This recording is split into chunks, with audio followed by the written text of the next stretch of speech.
si Juan Crisostomo Ibarra y Magsaling, at mahal ko ang aking bayan, pagkat utang ko ito, at magiging utang pa ang aking kaligayahan. Marami akong dapat paniwalaan sa Diyos, sapagkat nawalan ako ng pananalig sa tao. Halos 7 taon akong nahiwalay sa aking bansa. Ang sabi ng ilan, marahil nakalimutan mo na ang lahat ng tungkol dito. Medyo ang kabaligtaran.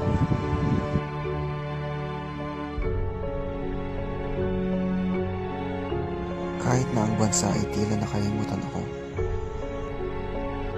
lagi kong iniisip, ito ang maging masaya, ay hindi nangangahulugang magpakasawa sa kamangmangan.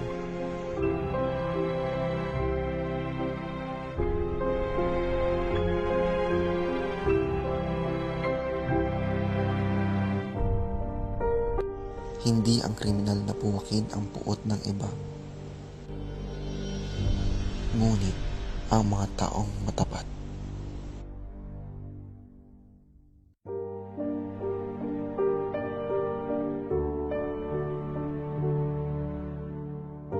Ang mga tao ay hindi nagrereklamo dahil wala silang tinig at sinabi mo na hindi sila nagdurusa dahil hindi mo nakita ang kanilang mga puso na nagdurog.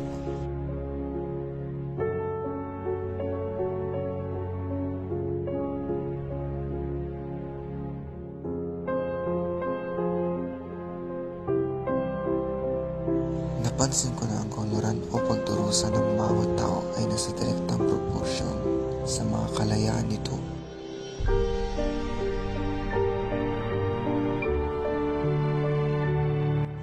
O sa mga pagkiling ito sa naayon na sakripisyo o pagkamakasarili ng mga ninuno nito.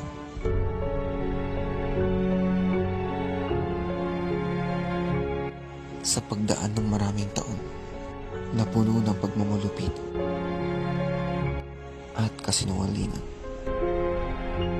hindi ko napipiling manahimik pa. Kayong alam ko na ang katotohanan. Ako si Crisostomo Ibarra y Magsaling,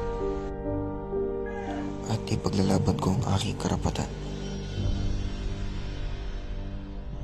sa mapayapang paraan.